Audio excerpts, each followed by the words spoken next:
She's just an employee. The clients don't even know her name. That's what Ryan Mercer laughed to someone in the hallway, 3 days before bonus day, after my access badge stopped working and my inbox went cold. I didn't argue. I didn't beg. I didn't even raise my voice. Because 3 weeks later, when 3 of our biggest clients walked out the door with me, it wasn't my name he should have been worried about. It was my value. Have you ever thought you were finally about to be rewarded, only to have everything ripped away without a real conversation? Stay with me, because the way I turned that betrayal into my quietest victory might change how you look at your own worth. 7 years. That's how long I gave Meridian Financial Group, the late nights, the weekends, the just 5 more minutes that always turned into hours. And in the end, it was erased by a 3-line email. No meeting. No warning. No courtesy. My name is Claire Bennett. I wasn't the loud one in the office. I didn't play politics. I didn't chase attention. I chased outcomes, the kind that kept the lights on and the execs smiling at board meetings. By 34, I'd built relationships with 3 of the firm's most valuable accounts: Northbridge Capital, Hawthorne Properties, and Vela Tech Systems. Multi-million-dollar clients. High stakes. High expectations. The kind of accounts that don't come from charm, they come from trust. And trust comes from showing up when it's inconvenient. While others clocked out at 5, I stayed polishing proposals, revising risk models, and calming anxious clients who needed reassurance at 9:40 p.m. I wasn't chasing glory. I was chasing pride. I wanted to be the person they could always count on. And for a while, I was. Then, 6 months ago, everything shifted. Meridian hired a new regional director, Ryan Mercer. Young, smooth, and confident in that polished way that makes you wonder what's underneath. He had the kind of smile that looks friendly until you realize it never reaches the eyes. Ryan didn't care about history. He didn't care about loyalty. He cared about changes that looked good on quarterly reports. From the start, he treated me like a problem to solve. A remnant of the old system he wanted to replace with his own. He never said it directly. He didn't have to. The message was in the way he spoke over me in meetings, the way he redirected praise, the way he watched me when executives asked for my input, as if he was measuring how much space I was taking up. So I did what I always did. I worked harder. I stayed visible, sharp, and professional. I sent monthly performance summaries directly to senior leadership. I attended every high-stakes meeting. I made my results impossible to ignore. Or so I thought. The first red flag came quietly, like a door closing softly behind you. My access to internal financial dashboards was revoked. Due to updated permissions. Then my calendar started changing. Invitations I'd received for years just stopped arriving. Meetings I ran suddenly had new hosts. Decisions I used to shape now appeared as finalized conclusions in threads I wasn't included in. At first, I told myself it was a glitch. An oversight. A mistake. But deep down, something darker tightened in my gut. They were isolating me.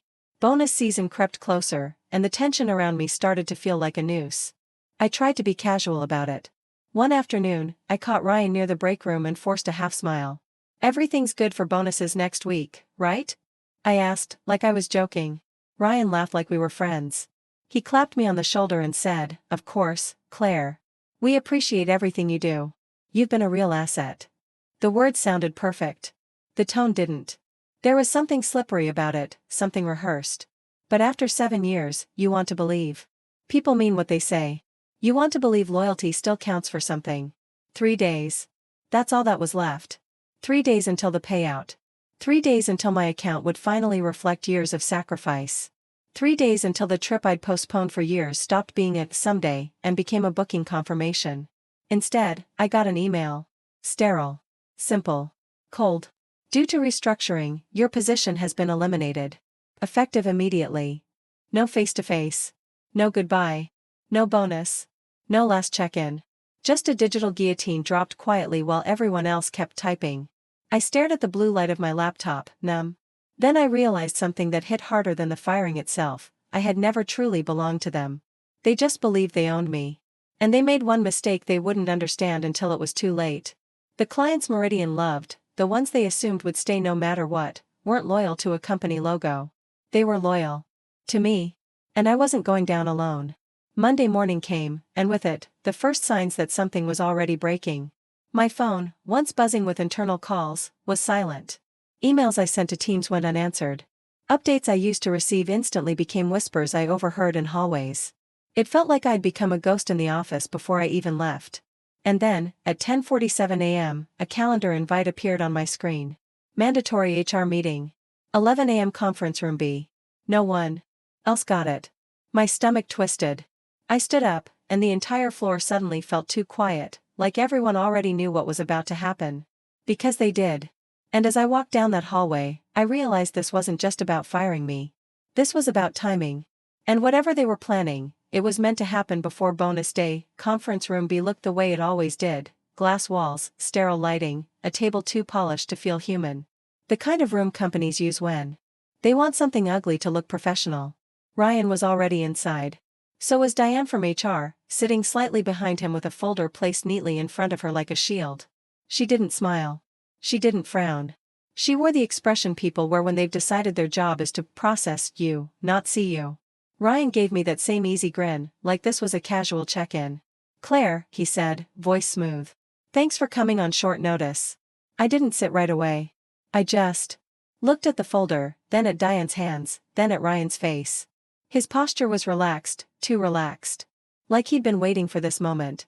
Diane cleared her throat. "This will be brief." Of course it would. Ryan leaned back and folded his hands. "As of today, your position has been eliminated due to restructuring. We're streamlining client operations and redistributing responsibilities." The words landed like a weight, heavy but expected. Still, something in my chest tightened, not from shock, but from the precision of it. They'd planned the language. They'd polished it. They'd rehearsed it. "Eliminated," I repeated, mostly to hear him say it again. "Yes," Diane said, mechanical. "Effective immediately. You'll be escorted out after you sign the release forms. Personal belongings will be shipped to your address." I stared at them for a beat. The silence wasn't awkward for them. It was comfortable. They were counting on my embarrassment to do their work for them. "What about my bonus?" I asked. Ryan didn't blink. He didn't even pretend to consider. He delivered the answer the way you deliver a policy you've already used on someone else. "Unfortunately, per company policy, bonuses are paid only to employees actively employed at the time of payout. Since today is your final day, you're no longer eligible." 3 days. They couldn't wait 3 days. 7 years of late nights. Missed holidays. Cancelled plans. Stress. Headaches I ignored. All of it, erased so they could save one bonus payment and call it strategic. I felt heat rise behind my eyes, but I didn't let it spill. I wouldn't give them the satisfaction of a reaction they could label unprofessional. Ryan watched me like he was waiting for me to break. He'd misread me. I reached for the pen. My hand didn't shake. Not because I wasn't hurt, but because I was already stepping outside the room emotionally. The moment you realize you're disposable is the moment you stop caring about their approval. I signed. Diane slid the papers into her folder without looking at my face, like she was filing a receipt. Ryan's smile widened. "I'm sure you'll land on your feet." I stood, calm, and picked up my purse. When Diane offered an escort, I gave her a small, polite smile. "I know the way." Walking back to my desk felt like walking through a building I suddenly didn't recognize. Heads lifted. People pretended surprise. A few faces tried on concern for a second, then looked away. No one asked questions. No one stopped me. They didn't want to be associated with someone who'd been marked. I packed quickly: one picture frame, a worn notebook, a charger, a few pens. 7 years reduced to a cardboard box that barely filled the passenger seat of my car. Outside, the wind cut through the parking lot, sharp and indifferent. I sat behind the wheel for a long moment, the box beside me, staring up at Meridian's glass facade. For the first time, I felt something other than emptiness. Not rage. Not grief. Resolve. Because as I sat there, it became painfully obvious what Ryan believed. He thought he fired an employee. But he didn't. He cut the bridge between Meridian and the only 3 clients keeping that regional office stable. Those accounts weren't loyal to Meridian. They were loyal to the person who answered at midnight, who fixed problems before they became disasters. Who remembered the details everyone else treated like noise. Me. And bridges don't rebuild themselves once they're burned. I drove away without looking back, not because I was defeated, but because I finally saw the truth. Ryan wasn't just trying to remove me, he was trying to erase my leverage before bonus day, before anyone could question what he was doing. He wanted a clean exit. A silent disappearance. He wanted me gone before I could make a move. What he didn't realize was that I didn't need to shout to make an impact. I just needed to be patient. That weekend, I didn't do what they expected. I didn't scramble. I didn't send panicked emails. I didn't beg anyone for a reference or a meeting. I did nothing. For the first 24 hours, I barely moved. I let the shock pass through me in waves, humiliation, anger, disbelief, until it burned itself out and left something colder behind. By Sunday evening, I was sitting at my kitchen table with a notepad and a pen, staring at 3 names I knew better than the people who restructured me ever could: Northbridge Capital, Hawthorne Properties, Velatech Systems. Ryan thought those were Meridian's accounts. They weren't. They were mine. And loyalty, real loyalty, can't be reassigned with a corporate email. The question wasn't if they would follow me. The question was how to move without giving Ryan warning, until it was already too late. Monday arrived without ceremony. No dramatic phone calls. No emergency emails. Just a quiet shift in the air that only people who understand systems can sense before something breaks. I woke up early, not out of discipline, but habit. 7 years of routine doesn't disappear overnight. Coffee. Notebook. Silence. For the first time in years, no inbox waiting for me. No crisis to resolve before breakfast. It felt wrong, and freeing at the same time. By mid-morning, my phone vibrated. A text. Unknown number. Claire, are you taking on new clients? Call me when you can. Michael, Northbridge Capital.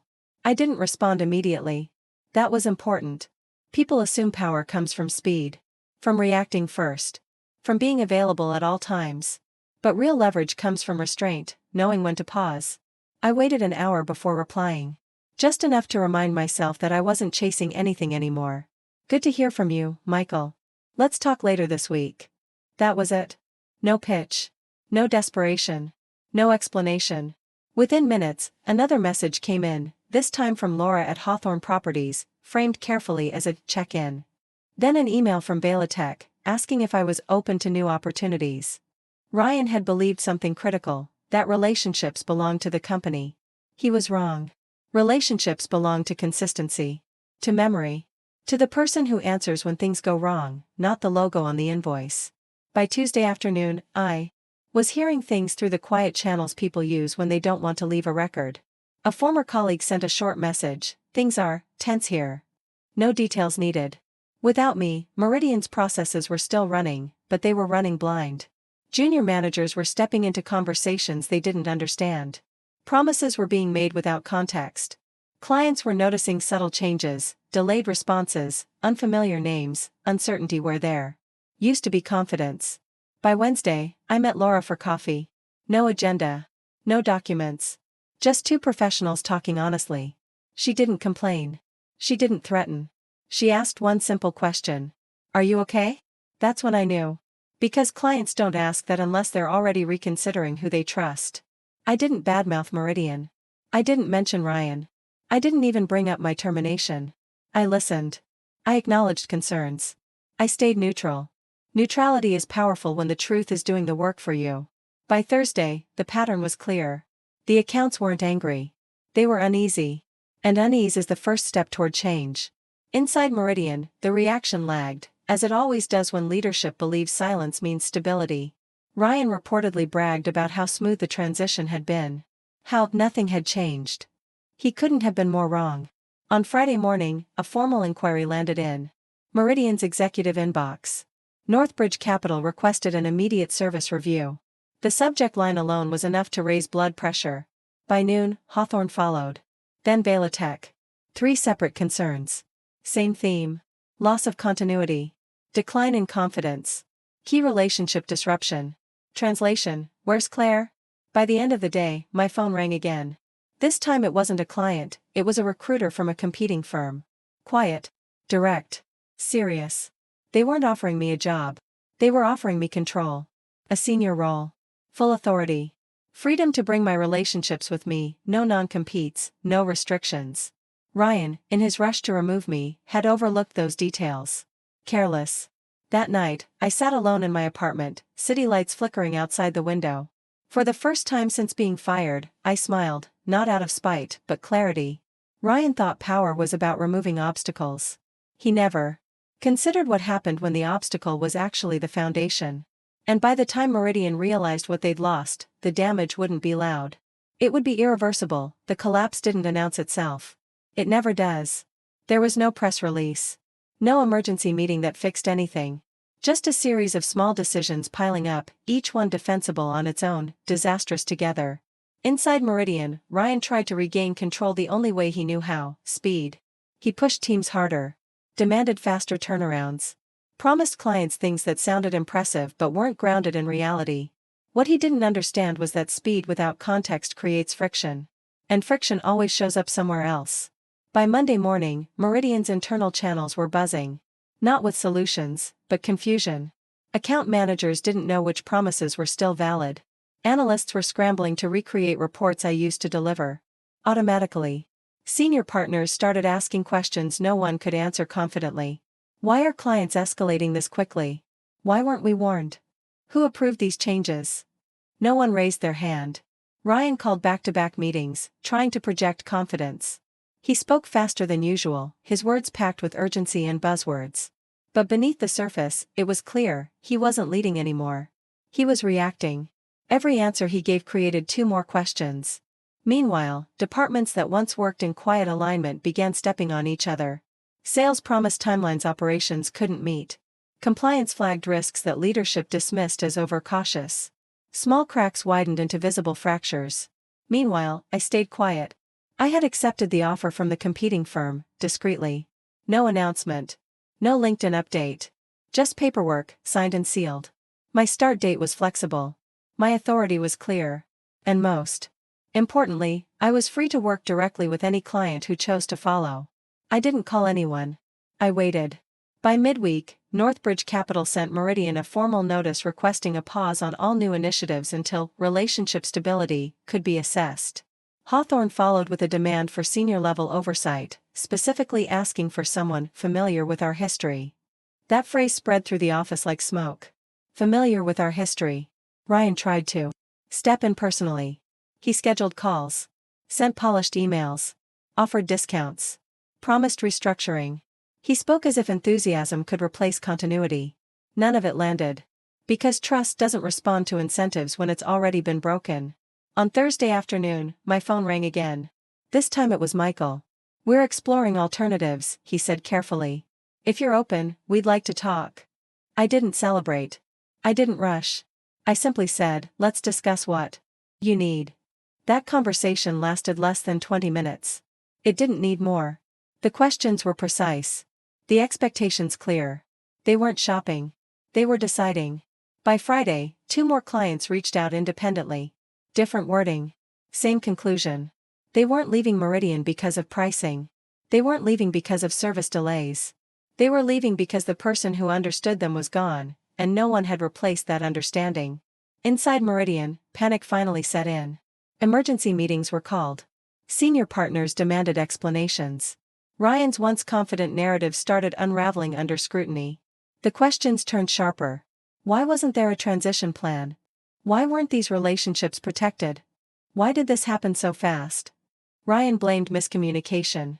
He blamed market volatility. He blamed timing. What he didn't admit, what he couldn't admit, was that he had mistaken loyalty for dependency. He thought removing me would make the company stronger. Instead, it exposed how fragile his strategy really was. By Sunday evening, Meridian had lost commitments representing nearly 40% of its regional revenue. Not officially, not yet, but the intent was clear. The damage was already done. I didn't watch it unfold closely. I didn't need to. Because at that point, the story had shifted. This was no longer about being fired. It was about what happens when leadership confuses authority with control. Ryan had believed the company owned the relationships. He learned too late that relationships remember who showed up when it mattered. And once they walk away, they don't come back. The fallout didn't come with applause. It never does. There was no dramatic headline announcing Meridian's decline. No sudden collapse that made the news. Just a quiet recalibration happening behind closed doors, contracts rewritten, expectations lowered, confidence slowly draining out of the room. Ryan didn't last much longer. 6 weeks after my termination, he was encouraged to pursue new opportunities. That's how they phrased it. A clean sentence meant to hide the truth. The strategy he built collapsed the moment it was tested by reality. I heard about his departure through a former colleague. No farewell email. No send-off. Just an empty office and a calendar wiped clean. The same silence I'd walked through weeks earlier. Funny how symmetry works. By then, my life looked completely different. I had my own office now. Higher floor. Wider view. Not because I needed the status, but because I'd earned the distance. My calendar was full, but it wasn't frantic. Meetings were deliberate. Clients listened. Decisions had weighed again. Northbridge, Hawthorne, and the third account transitioned smoothly. No drama. No legal battles. Just signatures and handshakes built on trust that never belonged to Meridian in the first place. They followed me because they knew what they were getting. Consistency. Memory. Someone who didn't disappear when things got uncomfortable. That's the part companies forget. You can replace a title overnight. You can rewrite org charts in a day. But you can't transfer trust by email. Meridian tried to rebuild. They hired consultants. Rolled out new frameworks. Sent reassurance memos about long-term vision. But vision without grounding is just noise. The people who stayed started asking quieter questions. Who really understands our clients? Who remembers why things were done this way? Who's left when leadership changes again? I didn't answer any of those questions for them. I didn't need to. Because the answer was already gone. Sometimes people expect revenge to look like confrontation. Like exposure. Like watching someone fall publicly. That was never my goal. 2 months after Ryan was pushed out, I got the call I knew was coming. Not from him. Not from HR. From Meridian's interim CEO, an older man with a careful voice who spoke like every word had to pass a legal filter. He didn't apologize. He didn't admit wrongdoing. He offered a conversation about alignment and then moved to the real reason. They wanted me back. Not as an employee. Not with authority. As an external advisor, a paid buffer they could point to when clients demanded stability. They even promised a title designed for investors, senior continuity consultant. I almost laughed. Because what they were really asking was simple: come back and rebuild the bridge we burned, but do it quietly so no one has to feel guilty. I told him no. Not harshly. Not emotionally. Just clean. I said I had moved on, and that I wouldn't return to a company that treated loyalty like a line item. The silence on the phone lasted long enough to tell me he didn't know what to say next. Then he tried again. What would it take? I looked at the skyline outside my new office window and realized the answer was something they couldn't buy. It would take time they already wasted. It would take respect they never offered. It would take a culture that didn't punish competence for being inconvenient. That same week, Northbridge invited me to a dinner with their board, quiet, private, no cameras. Halfway through, the chairman leaned in and said, "We followed you because you don't perform. You protect." That sentence was the bonus I never received. And Meridian? They kept shrinking. Not in a catastrophic way, worse. In a slow, undeniable way. The kind that doesn't make headlines, but leaves a company hollow. Quarter by quarter, they called it recovery. Everyone else called it decline, and no one could name the exact day it started. The most powerful thing I did wasn't taking clients away. It wasn't accepting a better offer. It wasn't even succeeding where they failed. It was leaving without asking permission to matter. I didn't explain myself. I didn't argue my value. I didn't beg for recognition. I built something better, and let the results speak. That's what shifted everything. Months later, I walked past Meridian's building once. Same glass exterior. Same logo. But the energy felt different. Smaller. Cautious. Like a place that had learned a lesson too late. I didn't feel anger. I didn't feel satisfaction. I felt free. And that's what they never took into account. When you remove someone quietly, when you erase them without explanation, you assume they'll disappear. That they'll doubt themselves. Shrink. Accept the narrative you gave them. But sometimes, silence isn't surrender. Sometimes it's preparation. If you've ever given years of your life to a place that replaced you without hesitation. If you've ever watched loyalty be treated like a weakness. If you've ever been told you were just an employee while holding everything together. Remember this. Your worth isn't defined by who overlooks you. It's revealed by what happens after you leave. You don't need revenge. You don't need validation. You don't need them to understand. You just need to keep building, somewhere that deserves you. Because the strongest victories are the ones you don't announce. And the most devastating losses are the ones they don't see coming.